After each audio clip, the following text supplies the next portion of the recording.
I I don't want to self-indulge, but I think I'll tell you a little bit context on my life. For any sort of evolution or growth, we need to be able to sit with contradictions. Hi, Anu. This is Hi. wonderful to have you in the episode of State of Creation number 2. Your practice is so deeply centered around the divine feminine, and and you have such wonderful way of talking about it. So I'm really looking forward to our conversation. You are a multidisciplinary artist from Rajasthan, India, Yes. and you are based here in New York City, Yes. this beautiful studio of Chelsea. Um, I would like to start our conversation with understanding your spiritual background and how you grew up in Rajasthan, India. Thank you. My spiritual background, I grew up in a household that came from Rajasthan.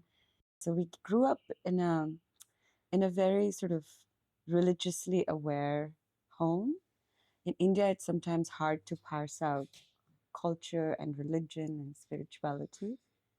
To me, like the spiritual practice is more of a personal practice that can be entrenched in theology, can be entrenched in religion, but it's mainly a very personal, private practice. Um, so yeah, we grew up very aware of all the Hindu festivals. We celebrated it.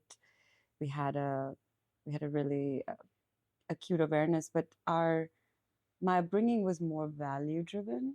It was my dad openly spoke about all these gods and deities, and he said, like, for me, religion is truth and honesty and um, being kind. And so that's kind of how I grew up. But growing up in India, it's hard to not get pulled into um, the mythology stories. And I grew up in many places in India because my dad was in Air Force.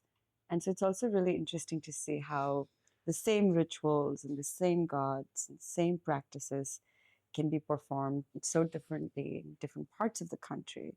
So as a kid, I would go to the temple, and my mom was like very proud. Look at my daughter going to the temple on her own at 8 p.m. I could hear the arti, and I would just sprint there. And I didn't understand religion. My mom wasn't asking me to go to the temple at 8 p.m. I just loved the sensation of it, the chants, the incense, and the sweets after. Um, but as much as I was aware of the romantic aspect of Hindu culture, I also I also absorbed it with good amount of skepticism, because I think spiritual practice that's embedded in certain structures that can be dogmatic and can have like traditional weight, especially as a woman and a girl growing up there. I think I was rightfully, looking at it with as much of, I wouldn't say skepticism, but I would say not full. I had a distance from it too, for some reason, and I only in my adult life I feel like I'm returning back to the oceanic practice of my country. But when I was growing up, I had a I didn't understand sometimes how tradition and religion can be stated as a reason for inflicting violence or subjugating certain people. So that's what I had an issue with. And this is so interesting because this theme of divination Yeah, and religion and power yeah, is constantly showing up in your artistic practice, exactly, right? exactly. You said that you need to escape reality in order to confront it. Yeah, Um, can you talk a little bit more about that and how much it is linked to maybe going to the temple yeah. and being surrounded by the element and the sound and not being in your studio and painting? How is that escaping reality in some way and escaping that violence that's done Yeah. often to women and Yeah. often to the most vulnerable part of society. Yeah. I mean, there's a lot of sexual repression in a country like India, along with patriarchy. And so it's interesting for me to grow up there and to understand myself as a woman and understand my feminine identity when coming from that background. Like, how does femininity express itself when it's in entrenched spaces? What are its temptations? What are its limitations? What are our desires? You know, and I think when sadly speaking, there's a lot of that pervasive in our country, in India, and also here. Um, when you life is not always pleasurable. Life is not always happy, and I think as a child, when you're going through something that um, that can fundamentally question your existence, it I think going into a magical world was a soothing activity. It was magical activity. It was an activity that um, reinforced wonder and awe that we already carry as children. Imagination can, I think it became a place for me to express where language wasn't available to me, or even later on, sometimes language is not enough to completely share our experience. You know, life is so much more richer, and sometimes language defeats us. So, escaping reality can also be looked at. It became a soothing place for me. I had all these characters and places I could revisit, um, and I found safety there um, when I didn't find safety outside in the physical world. And even now, like, I think it's such a beautiful practice to be able to, like, bye bye, I'm going in, you know, that that journey within, it's very, very pleasurable. And I think oftentimes, if we all have different ways of doing it. I do it through visual art, some people do it through music, some people through writing, some people through walking, physical activity, whatever our modality is. I feel like we need to do that in order to make sense of the reality, in order to pause and reflect and self examine and reorient ourselves, uh, and asking ourselves question like, how do I want to participate in this world? So that's why I like escaping reality, and escaping reality to confront it, essentially equips Right, you. Yeah. right. We actually were talking about this very specific painting a couple of days ago, Yeah. and I thought it was referencing Kali or Yeah. Kalika, Yeah. who is one of the major Hindu goddesses. Yeah. She is the goddess of time and destruction and Mm-hmm. Mm-hmm. violence, Mm-hmm. and she's often portrayed in blue. Yeah. And this is almost like a character that seems to be coming back into you practice, into you visual aesthetic. Yeah. But when I asked you about it, you told me no, and it's not Kali. It's actually my own goddess. It's my own mythology. Yes. So those characters that you build Yeah. within your canvas, Yeah. within your practice, Yeah. they help you escape. Yeah. Do they? Of course. They are characters, literally. I started my creative journey as more like a costume designer, and I used to do a lot of wearable art. So this idea of protagonist was very much entrenched in how I approached it. I think of it as 3D sculptures, flat 3D sculptures. So characters were very inherent to my practice. And when I started painting, I was like, wait, I can go beyond the character. I can paint an entire world. So the mythology, I think we all create our own mythology. We can borrow elements and characters from our own background, or things we read, or things we're exposed to. But when we have a practice where we have sort of a rich inner world, we can deviate from those characters, the scripts, the stories that are given to us through our, you know, theology or religion. But I think that the characteristics of those personas and those archetypes can be transferred to our own mythical creatures. And I think there's something about me not healing my inherited identity of all this rage and anger that I had for how women are treated in my country, um, that I was flouting. I didn't want to bow to the same characters. So I wanted to arrive to them in my own way.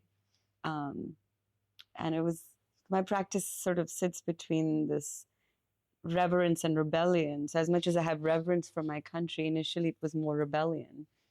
And now I'm returning to it. It's and it's in me. I can't even, like, when I think about a woman and I think about a powerful woman, of course that imagery comes to me. So where do I take it from there? Yeah. Your work um, is in constant place of duality, right? Yes. Where you go from really hard violence to absolute amazing, beautiful beauty and love, and the love and the hate, Yes. the East and the West, Yes. the female and the male, Yes. a lot, Yes. right? Yes.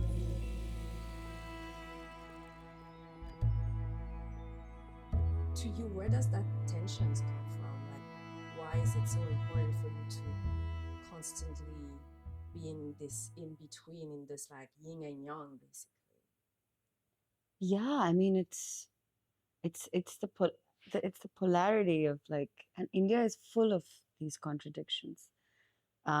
We have tradition and we have modernity. We have old and we have the new. We have wealth and we have poverty.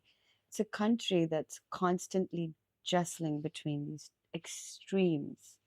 I think my art practice sits in that in between space because um, I think for any sort of evolution or growth, whether it's personal, social, political, we need to be able to sit with contradictions. Certainty can be stagnant, you know. So, and I personally am very wary of categorization. I don't trust categorization. And in this country, in America, we love categorization, right?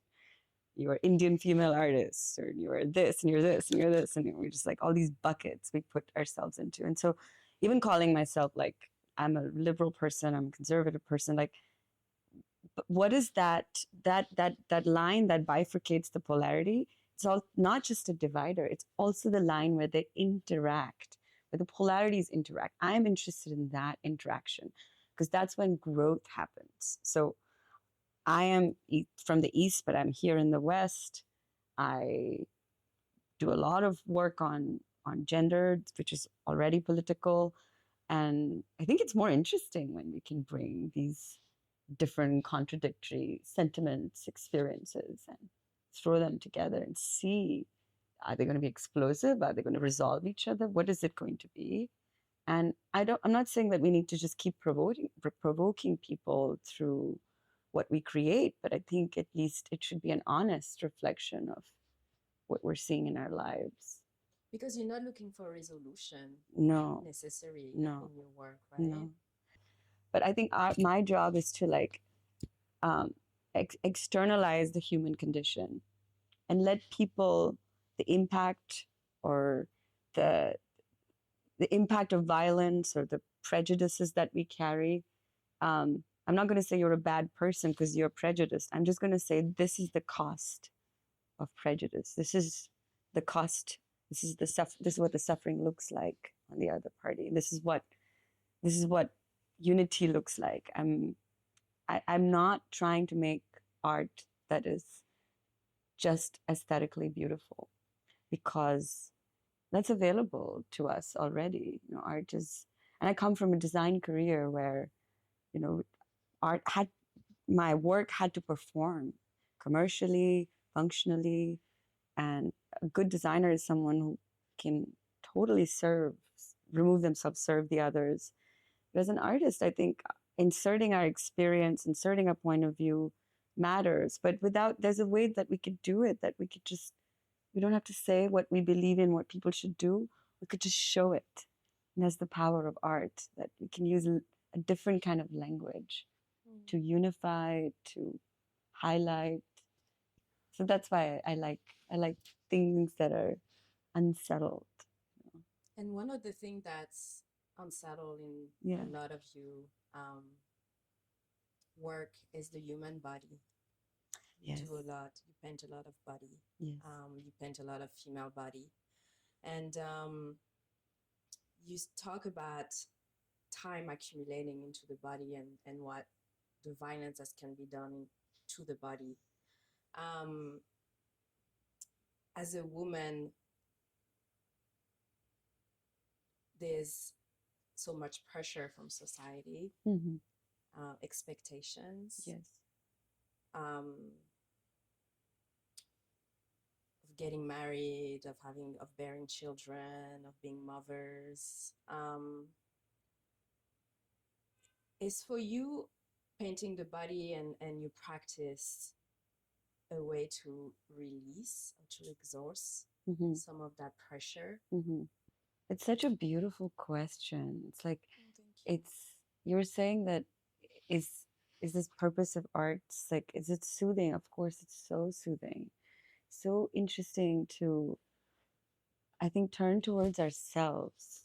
I think I paint mostly about what life's felt like for me as a woman, without either romanticizing my background or romanticizing my trauma. What does it feel? What does it feel to live the life of a modern woman with all its history and all its darkness, all the desire, temptations, not just all the good stuff. And so I feel like all of it has significance because we can experience it through our body. Time wouldn't have relevance, feelings wouldn't have relevance if we don't have this vessel for our spirit and our sensations. So body becomes the primary lens through which I try to understand the questions I pose before starting any new body of work. It is, I've been trained as a dancer. I started doing sculpture as a little kid. Then I studied fashion. I know how to construct garments and did costumes. And so my entire background has been around the human. When I was a designer, I was really interested in humanizing technology. So this humanistic experience is very important to me. And I think it's how I understand the world. It's the only instrument I have, and it's the way I relate to people like you and the people I encounter. So yeah, body is the instrument through which we absorb and we reflect and we understand even life and death, for example. you know so yeah, that's why bodies, I have huge admiration for abstract painters. You do? I do. I do. I But do. there's part of abstraction into your work. There There's is. some big chunks that are very abstract. Yeah. Then it forms the body, right? It always comes back. It always comes back to the body. It always comes to the body. Yeah. So there's also another component of your paintings that's recurrent. Yes. And it's the eyes and the Yes. gaze. Yes. Yes. You have this really beautiful piece called I See You. Yes. Yes. Where it looks like almost like a monstrous dog, Yeah. with a lot of heads. Yeah. And a lot of eyes. Yes. Staring at you. Yes. And when I ask you about that piece, it's such a strong piece. And when I ask you about this piece, you told me, the men in my village, they just stared. Just always stared. Yes. Stared at women. Yes. And making this piece was for me a way to reclaim Yes. that gaze. Yes. Right? Yes. Do you, when you make those pieces with those eyes and this direct gaze, do you think of your piece as power? A power for you and powerful women who are constantly being stared at? And yeah. Absolutely. it's right behind you. That those eyes there, I found them in the old city of Ahmedabad when I was 19, and it was right a year after the religious riots, 2020, 2002 in Ahmedabad. And I looked at these instruments and I'm like, they looked secular to me. They're used for actually statues in India, for god statues, but Hindu gods. But I looked at them, I'm like, these look like secular objects. And then I did this project where I rearranged the eyes into different arrangements. And as I was making this, I'm like, wow, by collecting them together and arranging them, I can literally create diagrams or maps of what it feels like to like it gave again, it gave voice to something that I couldn't decipher. The burden of perception.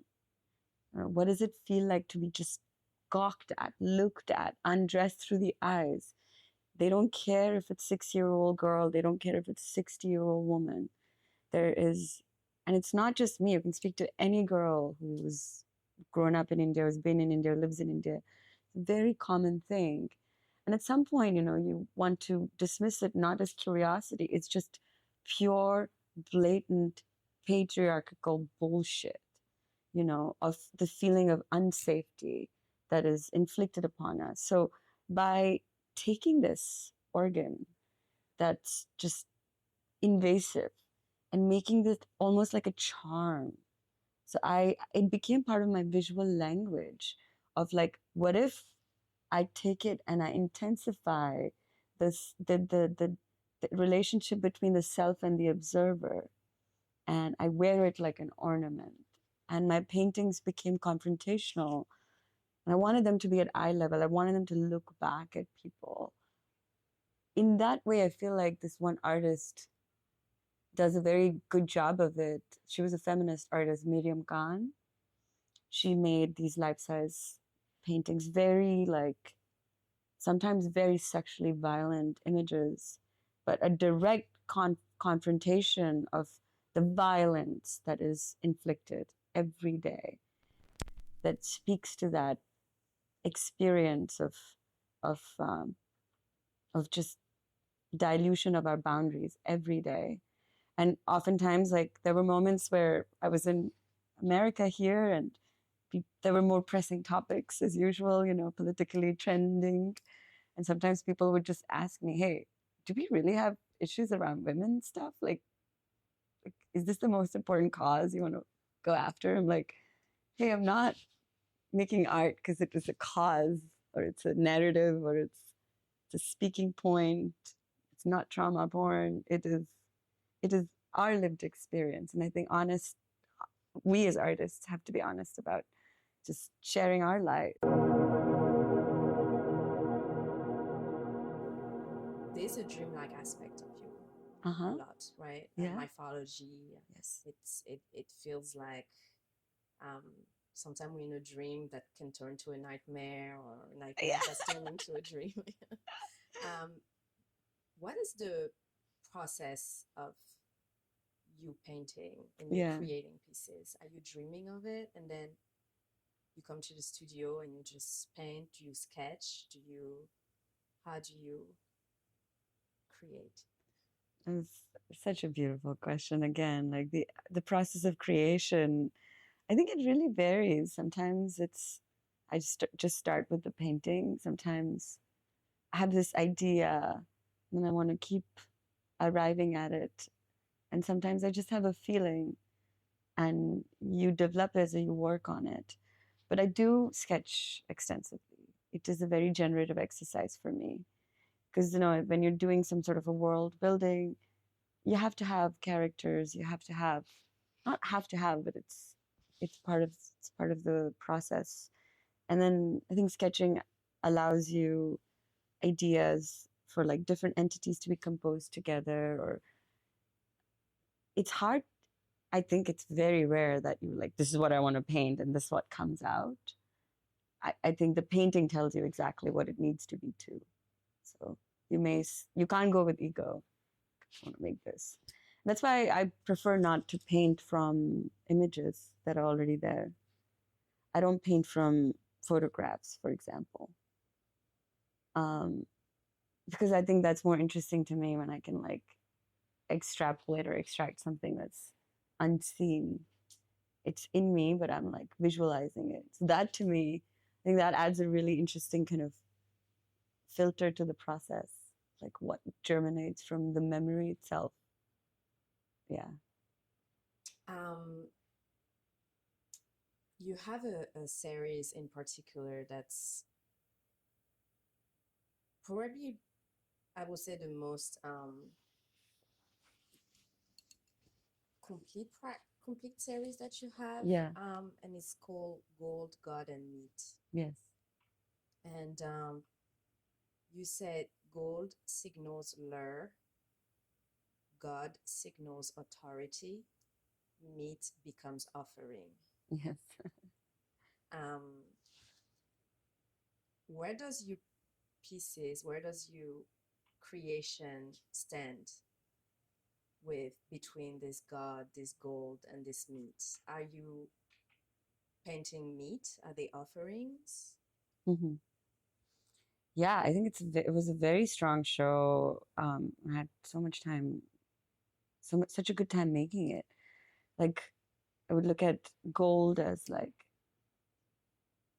desire, God as divinity, and meat as death, and offering, so corporeality. So there was a lot of exploration of um, div- I hate to use the word divine feminine. It's so bastardized, but this idea of bringing femininity closer to divinity,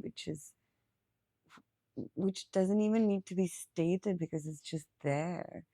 And I just wanted to bring develop my own understanding. First of all, I always start with an inquiry. I'm like, under bring that closer to this idea of divinity. And you can't talk about divinity and you can't talk about sexuality, not talk about death. You cannot talk about the womb and not talk about the tomb. So this, we are as women, the feminine, I think we're at the precipice of both.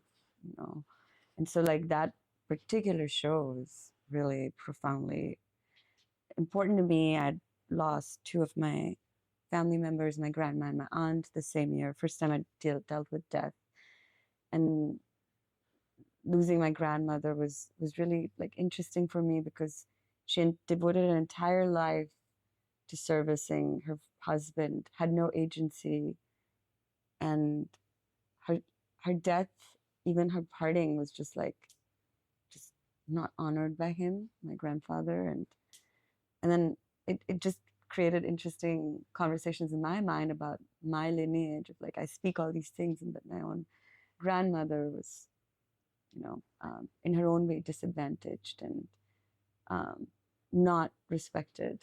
So I wanted to glorify her death. I created a shrine for her, pour into me. I was gonna, yeah. Yeah, it was the mirror. It was a portal between life and death. It was her parts of her spilling back into the universe and becoming stars. And I wanted to be romantic about that. And so I wanted it to be as decorated as a wedding procession, as colorful and shiny as post nuptial night bed, but also the deathbed. And I've I really enjoyed that, and it was so beautiful to see. A lot of women who came to the show came back and told me they stood in front of those pieces and they're like, "How did you know I was going through this?" And they started narrating their own life stories that certain images reminded them of, and I was like, and then I was reminded of like, oh, this is not an individual experience; it's a collective experience, and I'm an individual that's part of the collective. So it was really very beautiful to receive that resonance with other women. Yeah. And actually, for your grandmother, you wrote for this piece, Pour Into Me, you wrote a poem that's also part of Yeah. the sculpture, the Yes. presentation. And it started by, she became visible the day she died.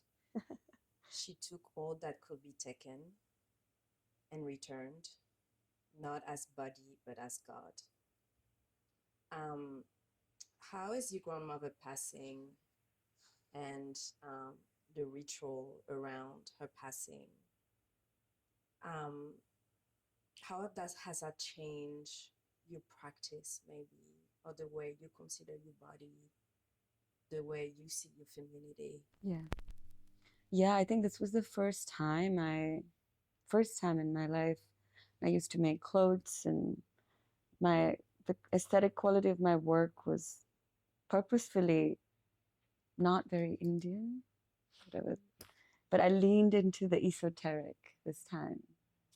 I embraced my background, I embraced my lineage. I became curious about it. I think it healed me. It healed the angry young girl that left India, and it I came back to my roots and excavated beauty from that. So that is, I think, the biggest gift that I think she could give me. And I chose to use this thing called gota, which comes from, this is a ribbon that we use in Indian truths, like especially in Rajasthan. It's a very Rajasthani trim that you have for decorating your clothes, your chunni and your gagra and all that. And I wanted to incorporate that into the painting, make it a primary object. I mean, it's as Indian as it can get. Like, take an Indian ribbon and put it on a painting, like, and I loved it. So that's like, I think, one of the biggest gifts that came out of that. I embraced, I healed. Yeah. I embraced my lineage and I healed. And this brings me to the question of your relationship with the woman in your family. Yes.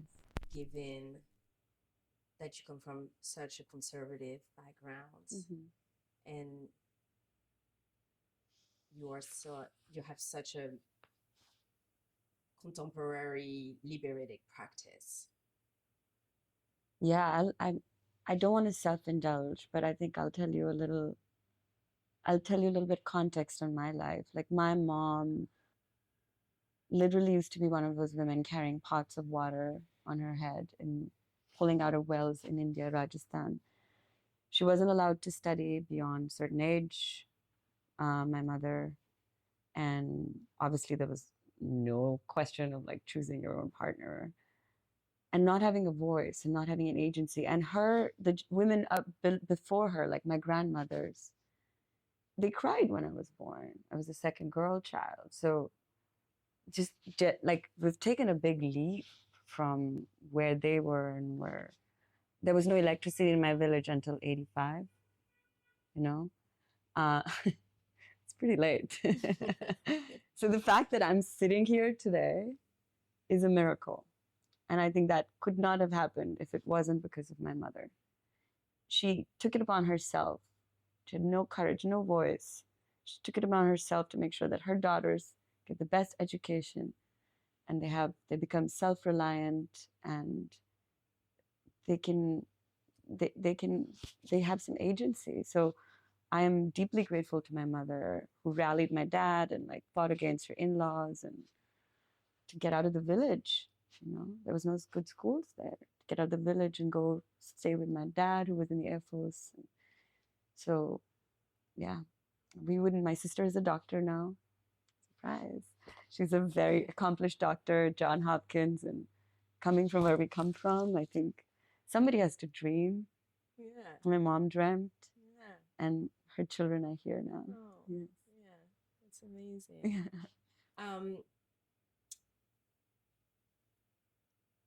So it's so interesting because we're talking about this incredible liberation. Yeah. And yet you also,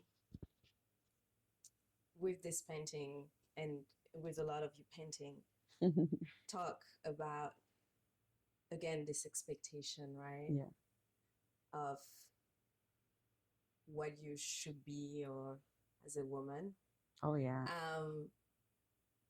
This painting in particular, The Groom, can you talk a little bit more about it? And it has one of the ribbon from Rajasthan. Yes, the good time. Yes. it's a portrait of a groom, but it also has kind of this monstrous, very beautiful, Mm. but alien-like body with the eyes. Again, Yeah. seeing the eyes. Yeah. Um, can you give us a little bit of background on this painting? Absolutely. I mean, you touched upon something really core. I have all of this beautiful reverence for the courage that my mom showed to, and the background I come from, to be able to take a flight, literally.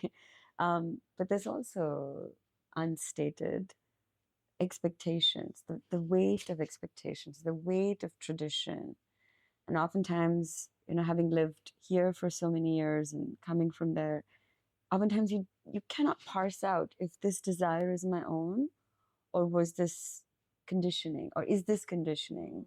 So yeah, I mean, this particular painting is, I think, again, it's a very dreamlike visage of this golden boy, this ideal groom who's going to come on a horse and like take you away, and you live happily ever after. This is our image of the prince in shining armor. Our grooms come on horses. I gave him a horse, just a different kind of horse.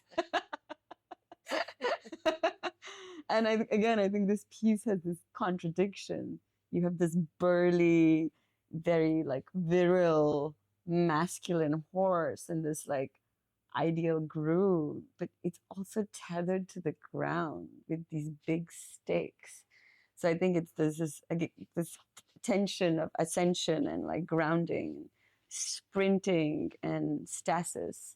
And I liked expressing this because for me personally, it's been a thing that I always wanted to.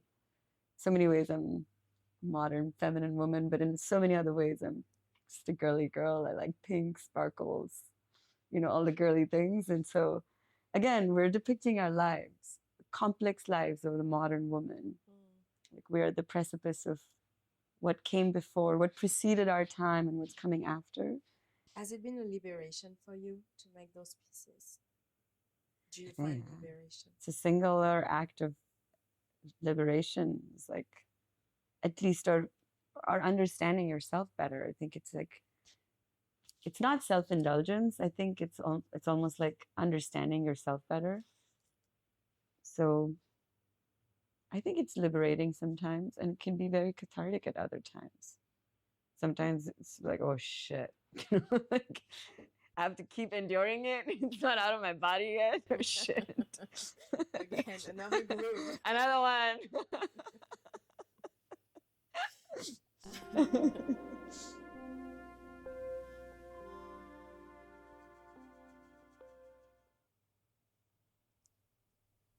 Is there one mythology or goddess that has shaped you most deeply Mm-hmm. and that you still carry with you? I do, and it's so cheesy, but it's again like the tragedy and the divinity, power, the the power and yet um,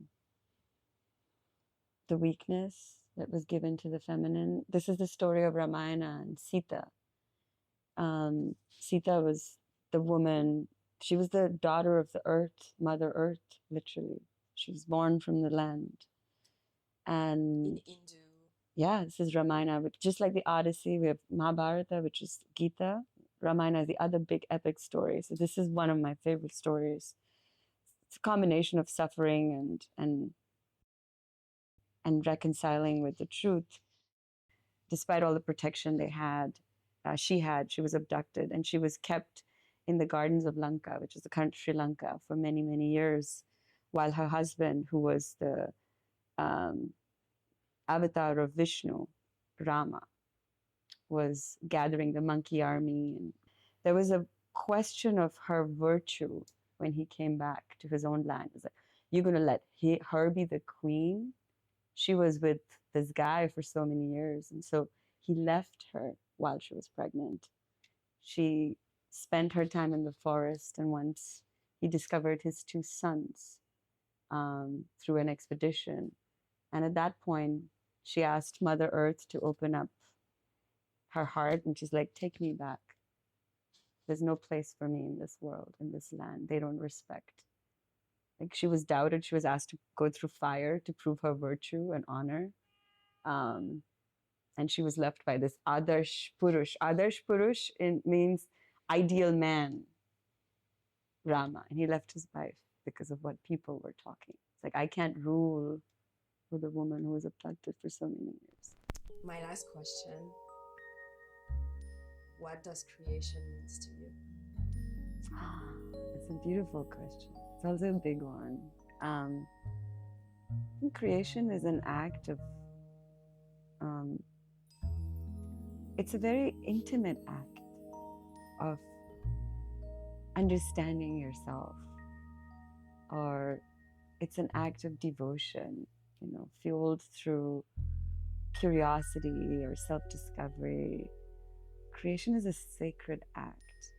And I often used to think about, why are we so taken by this idea of creativity so much? Like, oh, because across religion, the thing that we have the most reverence for, where did it all come from? Where did the earth get made? Where did the worms come from? How do we all exist? And so, like, we have reverence for creation, and creation hasn't completed. It's continuing to happen. The earth is continuing to create. And when we create something, we're emulating that act of creation itself. So to me, it's like, it's a divine act. And it doesn't matter, you make a terrible sketch or a doodle or two words. Whatever we create, I think, is the sacred act. And we can all create. We've been told, like, creativity is relegated to certain professions or people who work on certain mediums, but I think it's a very universal activity. Beautiful. Thank you. Thank you so much, Annu. Thank you, Mati. That was a beautiful conversation. Yes, thank you.